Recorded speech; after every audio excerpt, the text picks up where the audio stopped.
भारत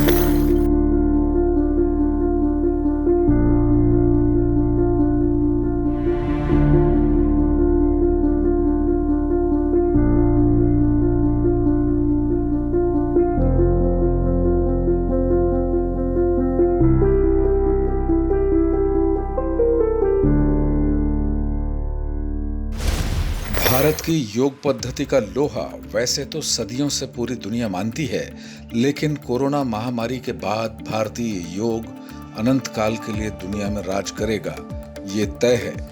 योग ही इकलौती ऐसी पद्धति है जो दुनिया को सेहतमंद जीवन का अमृत देने का काम करेगा। भारत की पहल पर 11 दिसंबर 2014 को संयुक्त राष्ट्र ने हर 21 जून को अंतर्राष्ट्रीय योग दिवस मनाने का ऐलान किया। पहला अंतर्राष्ट्रीय योग दिवस 21 जून 2015 को पूरी दुनिया ने धूमधाम से मनाया। 47 सदस्यों वाले इस्लामिक सहयोग संगठन के ज्यादातर देशों ने भी योग दिवस के पक्ष में वोट दिया। अंतर्राष्ट्रीय योग दिवस 2021 की थीम है योग कल्याण के लिए। योग न केवल अच्छी सेहत की कुंजी है, बल्कि दुनिया भर में योग सबसे बड़े कारोबारों में से एक बन गया है। 2018 की एक रिपोर्ट के अनुसार पूरी दुनिया में योग का कारोबार 80 अरब डॉलर से ज्यादा का था। मेक इन इंडिया की रिपोर्ट के अनुसार भारत में योग का कारोबार करीब 49,000 करोड़ रुपए का था। कोरोना ने दुनिया को योग का महत्व और ज्यादा गंभीरता से सिखा दिया है।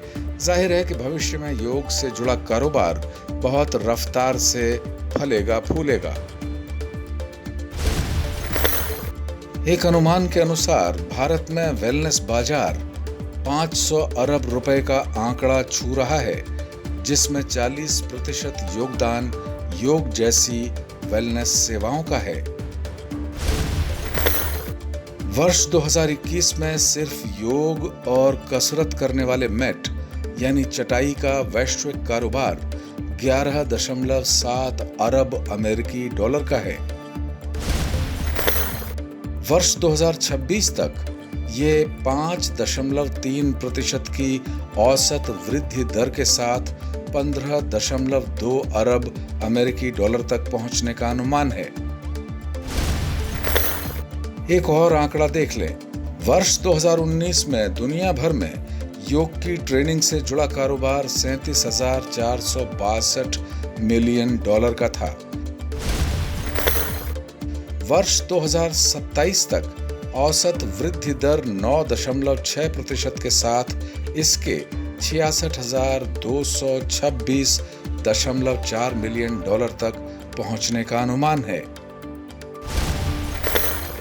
सिर्फ भारत की बात करें तो योग हर उम्र के व्यक्तियों के लिए सम्मानजनक जीवन यापन का माध्यम है। इसमें अपार संभावनाएं हैं। योग सिखाने वाले 37% गुरुओं की उम्र 18 साल से कम है। योग सिखाने वालों में महिलाओं की संख्या 72% है। बड़ी संख्या में भारतीय नागरिक योग सिखाने विदेश जाते हैं। बड़ी संख्या में योग सीखने विदेशी नागरिक भारत आते हैं। योग शिक्षा का कारोबार शुरू करने के लिए किसी तरह के कच्चे माल की जरूरत नहीं होती, बल्कि कड़ा अभ्यास ही पर्याप्त है। बहुत सी सरकारी और निजी कंपनियां अब अनिवार्य रूप से कर्मचारियों को योग सिखा रही हैं। कॉरपोरेट जगत में योग शिक्षकों की स्थायी नियुक्ति की प्रवृत्ति बढ़ती जा रही है। योग मुद्राएं सिखाने का वैश्विक कारोबार तेजी से बढ़ा। कोरोना की वजह से इसमें और बढ़ोतरी होगी। योग सिखाने के अलावा योग से जुड़ा लेखन करने, योग से जुड़ी औषधीय जड़ी बूटियों और दूसरे हर्बल उत्पादों की खेती और योग से जुड़े टूरिज्म का कारोबार भी अच्छे मुनाफे का सौदा साबित होने वाला है। योग आज तो रोजगार का उत्तम साधन है ही, इस उद्यम को अपनाने वालों का भविष्य उज्जवल ही रहेगा। वे खुद और दूसरे बहुत से लोगों को सेहत का मंत्र तो देंगे ही, इससे बड़े पैमाने पर रोजगार भी पैदा होगा। इसलिए योग अपनाइए, भविष्य बनाइए।